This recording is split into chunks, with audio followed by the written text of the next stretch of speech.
So hello everyone, कैसे हैं आप सब लोग। आशा करता हूँ आप सब बढ़िया होंगे। मेरा नाम है दीपांशु पाल और आप देख रहे हैं मेरा प्यारा सा यूट्यूब चैनल। तो आज के लेक्चर नंबर 25 में आप सभी का स्वागत है। गुरुजी आप ना हमें तड़पा रहे हो, ये चैप्टर कब खत्म होगा। This is the last one lecture, मतलब अभी पार्ट 2 बाकी है मेरे दोस्त। पेडिग्री के लिए मैं एक लेक्चर लूंगा, इससे ज़्यादा नहीं लूंगा। और ये उसका आज आज ही मान लो सारी थ्योरी खत्म हो जाएगी। बस कल पेडिग्री तुम्हें चेक करना सिखाऊंगा, है ना। तो कल पेडिग्री देखेंगे और आज तुम थ्योरी समझ लो सारे डिसऑर्डर की, है ना। और एक दो कॉन्सेप्चुअल पार्ट भी है, उसको भी समझना होगा। तो आज मतलब मोटा माटी पूरा चैप्टर खत्म हो जाएगा। और कल बस पेडिग्री देख लेना, जब भी लेक्चर आए तसल्ली से, जब भी जिस दिन भी आए पेडिग्री का देख लेना आराम से, ठीक है। कोई जल्दबाजी आपत्ति मुझे तो नहीं हो रही। तो ठीक है दोस्तों। तो आइए दोस्तों, बिना किसी तरीके हम शुरू करते हैं आज का टॉपिक, जिसमें सॉरी, सेक्स लिंक्ड इनहेरिटेंस। इन्हें सेक्स लिंक क्यों बोलते हैं? क्योंकि भैया ये वो है जो, पता है क्या, ये कौन से वाले इनहेरिटेंस है? ये वो इनहेरिटेंस है जिसमें ये one generation to another generation जाते तो हैं, बट एक पैटर्न फॉलो करते हुए। वो पैटर्न बताऊंगा कैसे। अच्छा गुरुजी, हाँ, ये एक पैटर्न फॉलो करते हुए जाते हैं कि एक जनरेशन से दूसरे जनरेशन, दूसरे जनरेशन से तीसरे जनरेशन, तीसरे से चौथे, चौथे से पांचवे, पांचवे से छठे। तो ये एक पैटर्न फॉलो करते हुए जाते हैं। तो ठीक है दोस्तों, तो इसे बोलते हैं सेक्स लिंक्ड इनहेरिटेंस, इसे बोलते हैं एक्स लिंक्ड इनहेरिटेंस। तो नाम है इसका कलर ब्लाइंडनेस। क्या नाम है इसका? Colour blindness. कलर ब्लाइंडनेस में होता क्या है, ये मैंने कल भी बताया था आपको, बट वहां बस मैंने समझाया था। आज मैं लिखवा भी रहा हूं तो थोड़ा और समझ लो। Not able to differentiate between red and green colour, मतलब ये डिफरेंशिएट नहीं कर पाते रेड कलर में और ग्रीन कलर में। मान लीजिए मेरे पास तो रेड और ब्लू ही है, तो ये मान लीजिए मैंने ना क्या करा, इसको इसको ग्रीन ही मान लीजिएगा, ब्लू कलर को मान लीजिए ग्रीन, है ना। मान लो मैंने एक गोला बनाया है ना। अब मैंने क्या कर दिया, इधर बबल बबल से मैंने क्या करा, 9 बना दिया है ऐसे करके, ऐसे ऐसे ऐसे ऐसे और ऐसे करके ये मैंने 9 बना दिया है ना। ये मैंने क्या बना दिया, 9। ध्यान से देखो, 9 ये दोस्तों। और बाकी बाकी खाली जगह पे मैंने क्या भर दिया, ब्लू। बाकी मैंने खाली जगह पे क्या कर दिया, ब्लू भर दिया, ब्लू। ओए रामबो, ओए रामबो, दुन दुन दुन दुन दुन दुन दुन दुन दुन। तो ये देख लीजिए दोस्तों, बन गया बन गया बन गया बन गया। Ready ready ready 1 2, ready 1 2, ready 1 2। Yes yes yes. अब ध्यान से देखो, अब लग रहा है ये 9 है ना। अगर ध्यान से देखोगे तो यस, तुम डिफरेंशिएट कर पा रहे हो, मैं डिफरेंशिएट कर पा रहा हूँ कि इसके बीच में 9 है। बट जिनको कलर ब्लाइंडनेस होगा वो रेड और ग्रीन में डिफरेंशिएट नहीं कर पाएंगे। उन्हें ये चीजें बराबर ही लगेंगी। उन्हें ना ये लगेगा बस पूरा एक सर्कल है जो पूरा गोले गोले से भरा पड़ा है, बट वो कलर ही नहीं पहचान पाएंगे।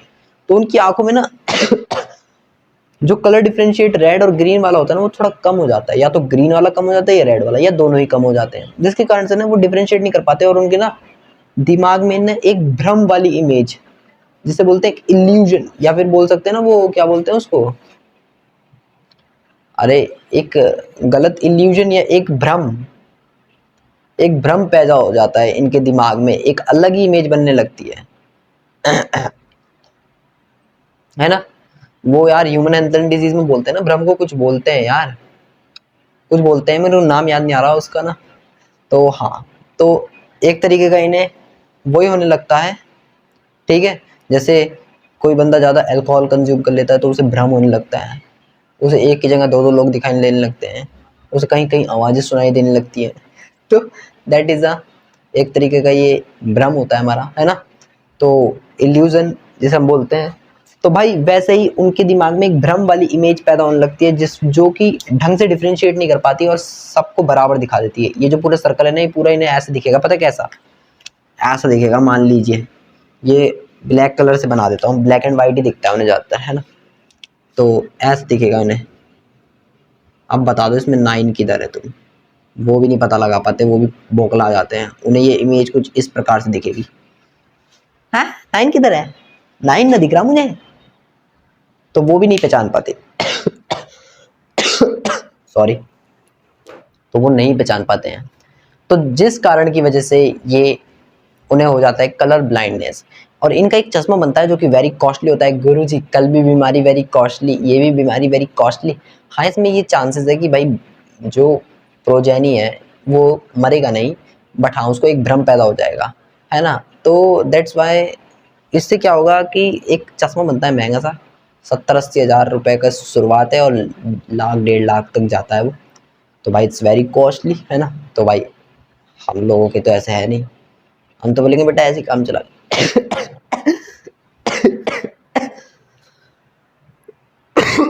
Sorry sorry sorry sorry, I am really really sorry.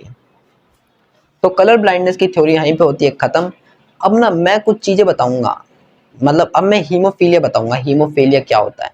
तो कल भी बताया था बट आज मैं उसका लिखवाऊंगा भी और समझाऊंगा भी। तो चलिए बिना किसी तरीके से शुरू करते हैं। आइए दोस्तों, हेमोफीलिया नाम तो सुना ही होगा ना मित्रों। क्या होता है जी हेमोफीलिया, नाम से समझ में आ रहा है। तो आइए, कल मैंने इसके बारे में आपको कहानी तो बताई थी, बट आइए थ्योरी भी देखते हैं। Blood not able to clot, मतलब खून जम नहीं पाता।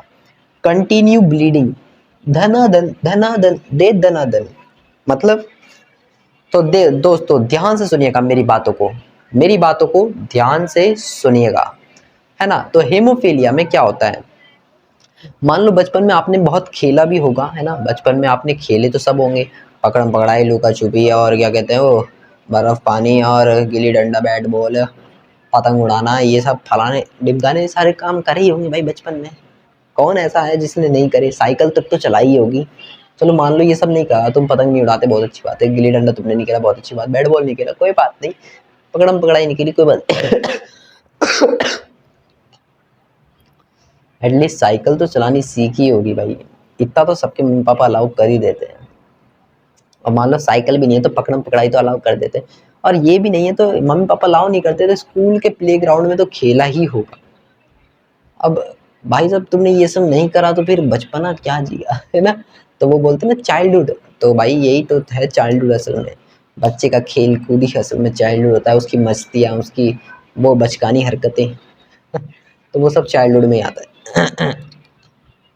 तो मैंने अपने टाइम पे गिल्ली डंडा और पतंग को छोड़ के बाकी सारा कारनामा कर दिया था। पतंग हाँ उड़ाई थी 1-2 बार, फिर उसके बाद लट्टू भी नचाया था एक बार। तो 1-2 बार नचाया था क्योंकि घर वालों ने देखते ही पिटाई बेटा पक्का था फिर तो आ जाइए दोस्तों, तो हेमोफीलिया। अब आप मैं बात बता रहा था, तो आपने खेल तो खेले ही होंगे कोई ना कोई। चलो मैं मान लेता हूँ भाई बच्चों ने साइकिल, सबने साइकिल चला रखी है क्योंकि भाई वो साइकिल से स्कूल भी जाते हैं ना। और जब शुरू शुरू में साइकिल सीखी तो बहुत बार गिरे भी होंगे। यस ऑफ कोर्स भैया मैं तो गिरा भी था, है ना। चोट भी लगी होगी, चोट भी लगी थी गुरुजी, हाँ लगी थी। घुटने छिल गए थे, कभी घुटने छिल जाते थे और ये कभी कोनी छिल जाती थी। और जो पैर के घुटने से लेके टांग तक के बीच की जो हड्डी होती है ना, वो जब उस पर लगता था ना पैडल, बहुत जोर का लगता था गुरुजी, हड्डी दुखने लगती थी। हाँ तो ये चोटें तो लगी होंगी। और कभी कभार चोट ऐसी लगी होगी जिसमें घुटना छिल गया होगा, मतलब ज़्यादा नहीं छिल जाता है जिसमें, और थोड़ी सी ब्लीडिंग आ जाती है। अब ब्लीडिंग आ जाती है तो कुछ देर बाद देखते हो खून रुक जाता है, मतलब खून बहना बंद हो जाता है। जो थोड़ा बहुत मतलब मान लो घुटना छिला है भाई, दूर तक घिसड़ते हुए गए हो तो घुटना छिला है, तो थोड़ी देर बाद ब्लीडिंग रुक जाती है। या नहीं रुक रही होती तो डॉक्टर के पास जाते हो, वो क्या करता है डेटॉल से वॉश करता है और फिर उसके बाद तुम्हें क्या करता है वो पट्टी बांध देता है और ब्लीडिंग रुक जाती है। ब्लीडिंग सच्ची में रुक जाती है, रुक जाती है, हाँ गुरुजी रुक जाती है। और फिर एक पपड़ी सी बन जाती है, फिर बाद में उसे छुड़ा देते हैं और कुछ दिनों बाद एक पपड़ी बन जाती है पैर घुटने पे, उसे बाद में छुटा के हमारा पैर वापस से ठीक हो जाता है। Yes yes yes yes yes yes, अब तुम लाइन पे आ गए मेरे। अब देखो, थोड़ी आवाज़ कम आ रही है तो माफ़ कर देना, गले से आवाज़ ही नहीं निकल रही, खराश हो रही गले में बहुत ज़्यादा। अब मैं वही बात डायलॉग नहीं पेलूंगा, विक्स की गोली लो इचकिस दूर। सॉरी। अब देखो क्या होता है ना हेमोफीलिया में, तो भाई मान लो किसी व्यक्ति को चोट लगी, जिस व्यक्ति को हेमोफीलिया, अगर उसे चोट लगी, मान लो वो साइकिल के कारण वो गिर गया, और उसका घुटना छिल गया, तो भाई वो बंदे का बचना मुश्किल है। क्यों? उसका खून रुकेगा ही नहीं, डॉक्टर भी परेशान। अगर तुम ऐसे वैसे डॉक्टर के पास लेके चले गए ना कि भाई भाई ले पट्टी कर दे, पट्टे पट्टे पट्टे पट्टे, तो भाई वो बचेगा ही नहीं, लड़का नहीं बचेगा, लड़की बच जाएगी, लड़का नहीं बचेगा। भाई साहब लड़का, भाई उसका खून बहने लगेगा, डॉक्टर भी कहेगा इसका तो खून रुक ही नहीं रहा पट्टी करने पे भी, और रुकेगा ही नहीं, सच्ची में उसका खून बहता चला जाएगा। और इतने में तुम भाई बड़े हॉस्पिटल लेके जाओगे जब तक काम हो लेगा। पर असल में जिसके घर में हेमोफीलिया होता है उसमें बच्चे का पता ही लग जाता है कि इसको भी हेमोफीलिया जरूर होगा ही होगा, या फिर नहीं भी हुआ होगा तो पर उसका चेकअप करवा लेते हैं। क्योंकि अगर वो बच्चा हुआ है तो ऑब्वियसली उसके पापा को भी होगा ही होगा हेमोफीलिया, पापा या मम्मी में से किसी को होगा ही होगा, या फैमिली में दादा दादी के किसी ना किसी को एक को होगा हेमोफीलिया।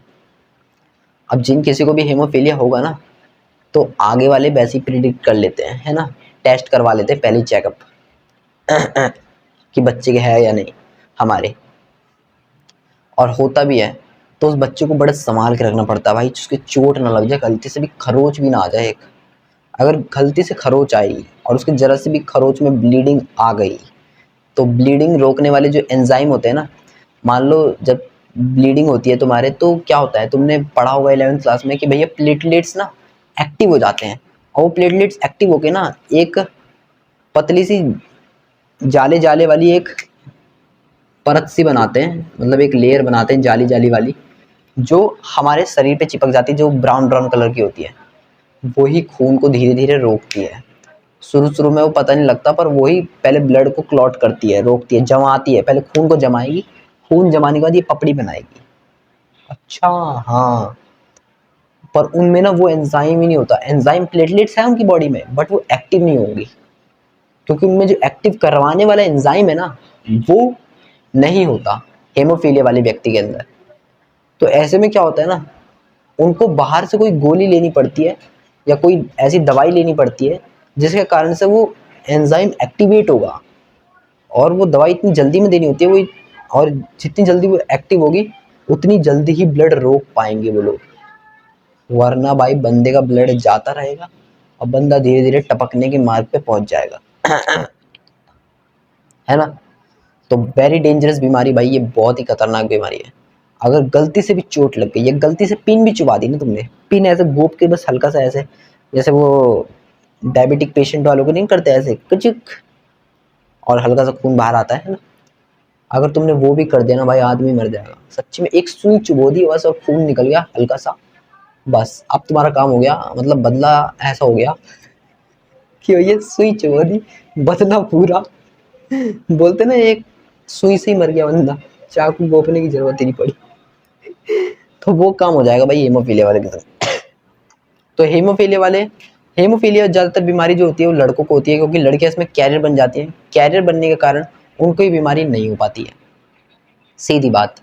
अब उनको ये बीमारी नहीं होती पर वो बीमारी आगे ट्रांसफर कर सकती है आगे वाली जनरेशन में, है ना।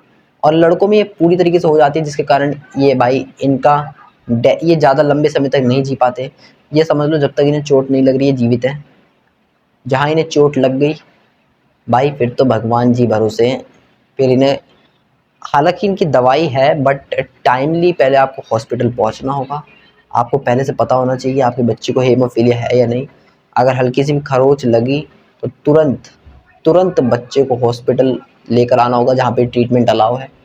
उस ट्रीटमेंट के लिए काफ़ी कॉस्टली होता है वो ट्रीटमेंट, हम मिडिल क्लास लोग, है ना, और कोई भी पर्सन ऐसे जाके नहीं करवा सकता जिसके पास मोटा पैसा है ना, जो अच्छे ख़ानदान से है ना, वही इसका इलाज करवा सकता है। फिर उसका ट्रीटमेंट चलता है 1-2 हफ्ते तक, है ना, और एक दवाई पता नहीं कैसे चढ़ाई जाती है वो नहीं पता मुझे बट हाँ, फिर वो दवाई से एंजाइम एक्टिवेट होंगे, ब्लड को रोकेंगे, और थोड़ा ब्लड भी चढ़ता है भाई बंदे का, काफ़ी ब्लड लॉस हो जाता है आने जाने में, है ना, तो जिसके कारण है।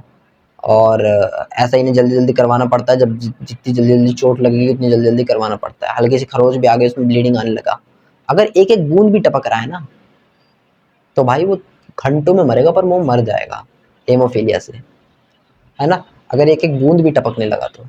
और अगर एक बूंद भी नहीं टपक रहा तो समझ लो तुम बच गए। तो उन बच्चों को या तो उनके मॉम डैड बड़ा संभाल के रखते हैं कि चोट नहीं लगने देंगे भाई, इसे कुछ करने नहीं देना, जो देना है इसे वहीं पे देना है ना। तो वो फिर मम्मी पापा के ऊपर डिपेंड करता है कि भाई कितनी टेक केयर, कितना लालन पालन से उसका लालन पोषण हो रहा है ना। तो भाई और वैसे भी ये बीमारी रिच रिच डिसऑर्डर के नाम से भी जानी जाती है। क्यों? क्योंकि ये क्वीन विक्टोरिया के खानदान से चली आ रही है। सबसे पहले क्वीन विक्टोरिया कैरियर थी, उनके बच्चे हुए जिसमें से उनके लड़के जो थे वो मारे गए थे हेमोफीलिया के कारण, क्योंकि लड़कों में वो बीमारी हो गई थी हेमोफीलिया, और वो उनको चोट लगी या एक कार एक्सीडेंट में हल्का सा थोड़ा खरोच वरोच आई या कहीं छिल गया, जिसके कारण ब्लीडिंग लॉस की वजह से उनकी डेथ हो गई। बट हाँ, जो उनकी बेटियां थी, क्वीन विक्टोरिया की बेटियां, वो भी आगे चल के अपनी मम्मी का पूरा किरदार निभाई कैरियर बनने में। फिर आगे उनके भी बच्चे हुए, यानी क्वीन विक्टोरिया के पोता पोती हुए, और जब उनके पोता पोती हुए तो पोते भी मर गए, पोते भी नहीं जी पाए, नहीं जी पा रहे थे भाई। 7-8 साल तक भी अगर बच्चा जी जा रहा है ना तो बहुत अच्छी कंडीशन में जी पा रहा है वो, वरना 7-8 साल तक भी पॉसिबल नहीं है भाई। 2 साल के बच्चे के घुटने छिलते हैं, खेलेगा कूदेगा चलना सीखेगा तो गिरेगा भी, गिरेगा तो भाई चोट तो लगेगी, लगेगी तो थोड़ा बहुत खून आता भी है, और आएगा तो भाई तुम्हें पता ही है डेथ होना निश्चित है। तो भाई वो 7-8 साल तक, कई रेयर केस में हेमोफीलिया वाले जी जाते हैं, उनकी शादियां भी हो जाती है, मैरिज भी हो जाता है ना, उनके बच्चे भी हो जाते हैं, पर शायद वो बच्चे होने के बाद क्या पता किसी एक्सीडेंट में या किसी खरोच में या मारे जाते हैं, है ना। तो भाई जिनके जी जाते हैं ना 20-30 ईयर्स तक, समझ जाओ या तो उनके मम्मी पापा अच्छे फैमिली वाले थे, है ना। और मतलब अच्छे फैमिली वाले ये नहीं कि भाई हमारे मम्मी पापा बुरे, नहीं, हमारे मम्मी पापा भी अच्छे हैं, उनके में फैमिली कंडीशन जो फाइनेंशियल कंडीशन है वो बहुत अच्छी है। ये मान लो कि वो बहुत ज़्यादा अमीर परिवार से हैं, और उनका मतलब वो ईज़िली दवाई करवा सकते हैं इस चीज़ की, क्योंकि इस चीज़ की दवाई तो बन रखी है, बट वेरी कॉस्टली है भाई, हर कोई नहीं करवा सकता, मैंने पहले बोल दिया। अमीर लोग मुझे ऐसा क्यों लग रहा है मैं बहुत कम बोल रहा हूँ, बहुत धीरे बोल रहा हूँ। तो ये बहुत अमीर लोग ही करवा सकते हैं इसका इलाज, है ना। हम जैसे मिडिल क्लास लोग, है ना, एवरी पीपल जाएगा और दवाई करवा के नहीं हो सकता, ऐसा नहीं हो सकता। सरकारी हॉस्पिटल में भी इलाज पे भी आधा पैसा तो लगेगा ही ना, तो 1-2 लाख तो लग ही जाएगा भाई इसी इलाज के, तो भाई वेरी कॉस्टली। तो ये होता है हेमोफीलिया की, मैंने पूरी कहानी तुम्हें बता दी। अब इसका थ्योरी पॉइंट देख लीजिए। तो blood not able to clot, continue bleeding, sex linked recessive disease, और ये जीन जो प्रेजेंट होता है कौन से एक्स क्रोमोसोम में होता है, क्योंकि भैया सेक्स लिंक्ड है तो इस कारण से ये एक्स क्रोमोसोम में प्रेजेंट होगा। अब बताऊंगा कि नॉर्मल कौन होता है, कैरियर कौन होता है, अफेक्टेड कौन होता है, और कब किसको अफेक्टेड होगा, कौन नॉर्मल होगा और कौन नहीं होगा। तो आइए दोस्तों अब वो देखते हैं। आ जाइए दोस्तों, अब मैं जो बताऊंगा ना, तो देखिए जब भी ये पता ही है तुम्हें, जब 2 एक्स क्रोमोसोम आएंगे तो ये फीमेल का होता है। अब इसके ऊपर ना तो कुछ चढ़ा हुआ है, देखो जैसे यहाँ पे सी लिख रखा है, यहाँ पे नहीं लिखा, तो ये नॉर्मल फीमेल है। जब भी मैं ये लिखूंगा तो ये नॉर्मल फीमेल होगी, है ना। और जब मैं एक्स के ऊपर सी, और इसमें भी एक्स के ऊपर सी, यहाँ पे सी भी लिख सकते हैं लोग, ए भी लिखते हैं, ये भी लिखते हैं भाई, ये भी लिखते हैं, ये भी लिखते हैं, बट मैं सी लिख रहा हूँ, है ना। सी से समझ में आता है अफेक्टेड वाला सीन है ना। तो जब दोनों सी, अगर जब फीमेल में है, फीमेल में क्या है, डबल एक्स क्रोमोसोम होते हैं, तो जब दोनों पे सी होगा तभी फीमेल अफेक्टेड होगी, वरना नहीं होगी। और ये बहुत रेयर चांसेस होता है कि फीमेल अफेक्टेड हो। फीमेल को haemophilia, sickle cell anaemia, colour blindness, ये सब बीमारियां फीमेल को कम होती हैं as compare to male. Yes इनको कम क्यों होती है, क्योंकि इनको दोनों क्रोमोसोम पे सी चाहिए तभी ये बीमारी में आएंगे। क्योंकि एक्स क्या होता है, डोमिनेंट, मैंने बोला था एक्स क्या होता है, डोमिनेंट होता है, वाई क्या होता है, रिसेसिव होता है। जब एक्स डोमिनेंट होता है, वाई रिसेसिव होता है, जिसके कारण से क्या होता है, एक्स डोमिनेंट होता है और वाई रिसेसिव होता है। तो जब दोनों एक्स पे डोमिनेंट होगा तभी तो बीमारी होगी, वरना एक एक्स है एक वाई है, तो वाई क्या है, डोमिनेंट, इसके सामने इसको झुक के रहना पड़ेगा। तो इस कारण से मेल जल्दी अफेक्ट हो जाता है। मेल के एक क्रोमोसोम पे भी सी आ गया तो वो अफेक्ट है। फीमेल के एक पे सी आया तो वो कैरियर बन जाएगी। कैरियर मतलब उसको बीमारी नहीं होगी पर वो बीमारी को आगे ट्रांसफर करेगी। जैसे मच्छर, मलेरिया का मच्छर को थोड़ी ना मलेरिया होता, मलेरिया वो ट्रांसफर करता है एक बॉडी से दूसरी बॉडी में। मतलब कैसे, एक इंसान को, जिस इंसान को मलेरिया था पहले उसको काटेगा, अब वो मच्छर क्या बन गया, कैरियर, अब वो क्या करेगा, दूसरे इंसान को काट के उसे भी मलेरिया कर देगा। तो मच्छर को थोड़ी ना मलेरिया हुआ, मलेरिया किसको हुआ, इंसान को। और एक्स वाई, अगर एक्स पे कोई भी निशान नहीं है और वाई है नॉर्मल, तो ये नॉर्मल मेल होगा। मेल क्या होगा, नॉर्मल, ये मेल है भैया, मेल, नॉर्मल मेल है ना, ये अफेक्टेड मेल। और भैया ये कैरियर फीमेल ही होती है, मेल तो कैरियर बन नहीं पाता, तो भैया फीमेल ही होती है कैरियर। तो दोस्तों अब हम देखते हैं कि एक पैटर्न क्या होता है, पैटर्न की कैसे फीमेल से मेल में जा रहा है और फिर उसके बाद फीमेल में जा रहा है। घूम के एक पैटर्न सा दिखाऊंगा तुम्हें, तो बड़ा मजेदार पैटर्न है। जैसे फादर है तो फादर से किस में जा रहा है, डॉटर में जा रहा है, डॉटर से किस में जा रहा है, फिर किस में जा रहा है, सन में, मतलब ग्रैंड सन बोल लो, या फिर जो डॉटर है उसका भी तो बच्चा होगा तो वो सन कहलाएगा।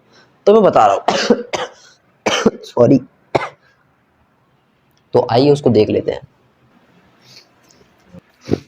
आ जाइए दोस्तों आइए आइए देखिए केस देखते हैं। अब हम उस पैटर्न को समझने की कोशिश करेंगे। ये हमने क्या बनाया, x के ऊपर c है, इसमें भी x के ऊपर c है, यानी x c। ये है मदर अफेक्टेड, मदर क्या है इसमें, अफेक्टेड। भैया मदर अफेक्टेड है, उसको बीमारी है, हेमोफीलिया मान लो, हेमोफीलिया मान लो, है ना। फादर, फादर क्या है, नॉर्मल है, नॉर्मल है फादर, है ना। अब जो बच्चे होंगे वो कैसे होंगे, देखो बच्चे जो होंगे वो ऐसे होंगे कुछ इस प्रकार से कि भैया जो बेटी बनेगी वो कैरियर बनेगी, जो बेटा बनेगा वो क्या बनेगा, अफेक्टेड, क्योंकि भैया यहाँ पे एक्स का एक ही क्रोमोसोम होता है इसलिए अफेक्टेड। फिर बेटी कैरियर और बेटा अफेक्टेड, मतलब 50% लड़के अफेक्टेड हो जाएंगे, लड़के मतलब सॉरी उल्टा बोल दिया, 100% जो बॉयज होंगे वो अफेक्टेड हो जाएंगे, है ना। और 100% गर्ल कैरियर बनेंगी। यहाँ पे कोई नॉर्मल तो दिख नहीं रहा तुम्हें, तो 100% गर्ल्स कैरियर बनेंगी, 100% बॉयज अफेक्टेड बनेंगे, ठीक है। अब मान लो इस लड़की की ना एक लड़के के संग क्या हो गई, मैरिज हो गई, मैरिज यानी शादी। गुरु जी कैसी कैसी बातें, दोस्तों समझना पड़ेगा। ये इसी को बोलते हैं जेनेटिक डिसऑर्डर, और पेडिग्री भी यहीं पे आ जाता है खेल में, मामले में। अब जो लड़की थी वो नॉर्मल थी, तो हमने ये तो देख लिया कि जो बीमारी है वो कैसे जा रही है। ये मम्मी थी यानी फीमेल थी, फीमेल से किस में जा रही है, मेल में जा रही है। याद रखो ना, मम्मी से किस में जा रही है, बेटे में जा रही है, मम्मी से किस में जा रही है, बेटे में जा रही है, मम्मी से किस में जा रही है, बेटे में जा रही है। अब देखो इसमें क्या है, ये फीमेल क्या है, कैरियर, कैरियर है भैया, कैरियर। और इसको क्रॉस करवा रहे किससे, क्रॉस करवा रहे इससे। तो जब इनका क्रॉस होगा तो कुछ इस प्रकार से होगा। पहले तो देख लो भाई, ये तो मैं बार बार नहीं बताऊंगा तुम्हें, है ना, ये तो स्टार्टिंग के लेक्चरों से चलता आ रहा है मामला। तो ये अब तुम पूछोगे तो भाई तुमने क्या ही पढ़ रहे थे फिर। तो एक्स सी और फिर एक्स सी एक्स, तो इसमें क्या बन रहा है, फीमेल तो अभी भी कैरियर बनती आ रही है। मेल क्या है, मेल, मेल क्या है, मेल क्या है, मेल, मेल बताओ, मेल, मेल भैया नॉर्मल बन रहा है, नॉर्मल, नॉर्मल बन रहा है, नॉर्मल। तो अब तुम देख रहे हो कि देखो ये मेल क्या था, अफेक्टेड था, ये फीमेल क्या थी, नॉर्मल थी, ये फीमेल भैया नॉर्मल थी, ये मेल क्या था, अफेक्टेड था। अब मेल से किस में गया, फीमेल में गया, मतलब बाप से किस में गया, ये पिताजी थे, पिताजी फादर थे, फादर से किस में गया, फादर से गया किस में, डॉटर में। तो तुम एक पैटर्न देख रहे हो, पैटर्न देख रहे हो, पैटर्न देखो। मम्मी अफेक्टेड थी, मम्मी क्या थी, अफेक्टेड थी, मम्मी क्या थी, अफेक्टेड थी, अफेक्टेड। ये कौन है, ये मम्मी है, ये क्या है, मम्मी, है ना। ये मम्मी अफेक्टेड है, फीमेल है, फीमेल। एम से मैंने बताया मदर, मदर अफेक्टेड थी, मदर से किस में गया, बेटे में गया, बेटा यानी सन, यानी सन, सन। तो भैया मम्मी से किस में गया, बेटे में गया। फिर बेटा, ये भी तो बेटा ही है इनका, ये भी तो बेटा ही है, अरे बेटा ही है भाई, ये बेटा है। अब बेटे के भी बच्चे हुए यानी इसका, इनके पोते हुए, पोते। तो ये जो बेटे हुए, तो बेटे से किस में गया, बेटी में गया।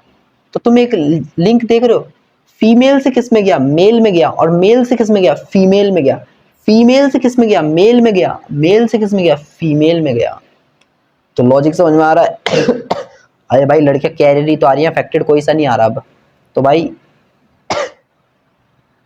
ये रूल ऐसा है कि मम्मी फीमेल से किस में गया, मेल में गया, मेल से किस में गया, फीमेल में। अब इसका ठीक अपोजिट होने वाला है केस 2 में। तो आइए केस 2 भी देखते हैं अब हम, केस 2 में क्या होने वाला है। तो चलिए उसको भी बिना किसी देरी के शुरू कर लेते हैं। आ जाइए दोस्तों, आ जाइए। अब देखते हैं दूसरा केस। अब मान लीजिए फादर अफेक्टेड है, मदर नॉर्मल है ना।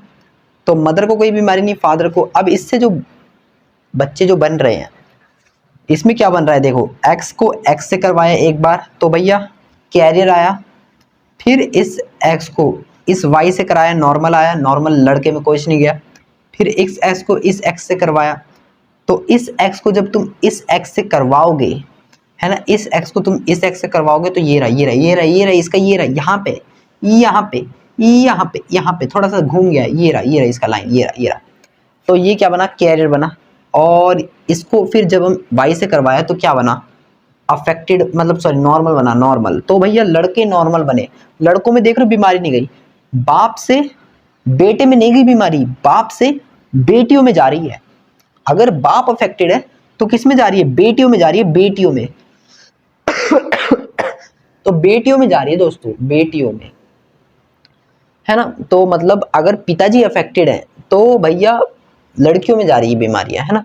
तो क्या मेल से किस में जा रही है, फीमेल में। मतलब या मानो कि ये है फादर, फादर से किस में जा रही है, डॉटर में। अब देखना डॉटर से, अब डॉटर का मतलब इनकी बेटी का हो गया विवाह। अब इसमें क्या है, ये फीमेल कैरियर है, मेल नॉर्मल है। तो जो लड़का हुआ वो अफेक्टेड हुआ, देखो अफेक्टेड आ गया। लड़की भी कैरियर आई बट लड़का अफेक्टेड आ गया। भाई अफेक्टेड आ गया, अफेक्टेड मतलब बेटी से किस में गया, बेटी से किस में गया, सन में। यानी ये भैया बेटी, बेटी कभी ना कभी तो माँ बनेगी, तो माँ बनी तो माँ से उसका जो बच्चा हुआ उसमें गया, सन में गया, सन बीमार हो गया मतलब अफेक्टेड हो गया, यानी इसके ग्रैंड सन। तो आप देख रहे हो ये मेल था, लास्ट में ये भी मेल। ये होता है क्रिस क्रॉस मेथड, कि जहां से चले वहीं घूम कर आ गए। मतलब जिसको बीमारी थी वो कौन था, मेल था। फिर उसकी बेटी को बीमारी हुई, वो बेटी तो कैरियर थी, उसको मतलब अफेक्टेड तो नहीं थी, कैरियर थी। फिर उसका जो बच्चा हुआ यानी सन, है ना, यानी इसके ग्रैंड सन, यानी इसके ग्रैंड सन और ये ग्रैंड फादर, वो भी क्या था, मेल ही था जिसको बीमारी हुई। तो यानी घूम फिर के मेल से मेल में आ गई। और उसमें क्या था, फीमेल अफेक्टेड थी तो किस में गया था, बेटे में गया था। फिर बेटे के जो बच्चा हुआ यानी फीमेल हुई, उसको बीमारी हुई। तो यानी घूम फिर के उसमें भी क्या जा रहा था, फीमेल टू फीमेल जा रहा था। इसमें क्या जा रहा है, मेल टू मेल। तो घूम फिर के जाएगा पर एक स्टेप को काटता हुआ, एक स्टेप को क्रॉस मारेगा फिर ऐसे घूम जाएगा, U turn. Yes yes yes yes. तो आज के लिए दोस्तों इतना ही रखते हैं, और कल हम पढ़ेंगे pedigree. This is the last lecture. And कल मतलब अगले वीक शनिवार और फ्राइडे को अगर टाइम मिला, है ना, फ्राइडे को बना देंगे। हाँ छुट्टी है यार, शायद रक्षाबंधन है तो उस दिन। Yes yes yes. तो दोस्तों आज के लिए इतना ही रखते हैं, तब तक के लिए फिर मिलेंगे अगले लेक्चर में। और जिस किसी ने वीडियो को लाइक नहीं करा लाइक करे, चैनल को सब्सक्राइब नहीं करा सब्सक्राइब करे, बेल नोटिफिकेशन बटन दबा ले ताकि अगले लेक्चर की नोटिफिकेशन आप तक जरूर पहुंच जाए, है ना। और मैं मिलूंगा, तब तक के लिए अपना ध्यान रखें, टेक केयर। एंड जो भी इस चैप्टर की नोट्स है वो सब टेलीग्राम चैनल व्हाट्सएप चैनल पे मिल जाएंगे, उसकी लिंक डिस्क्रिप्शन बॉक्स में है। तो आप जाके फटाफट वहाँ पे जाके फॉलो कर लें और वहाँ पे आपको ये नोट्स मिल जाएंगे बिल्कुल फ्री, है ना, फ्री ऑफ कॉस्ट, कोई पैसा नहीं। और कुछ भी क्वारी हो तो नीचे कमेंट बॉक्स में आप पूछ सकते हैं, और वीडियो को ज़्यादा से ज़्यादा शेयर करना, ठीक है दोस्तों। और मेरे से कनेक्ट रहने के लिए व्हाट्सएप चैनल और टेलीग्राम चैनल की लिंक डिस्क्रिप्शन बॉक्स में है। तो तब तक के लिए मैं चलता हूँ, मतलब मैं मिलूँगा अगले लेक्चर में। तब तक के लिए अपना ध्यान रखें, take care, bye bye, thank you so much.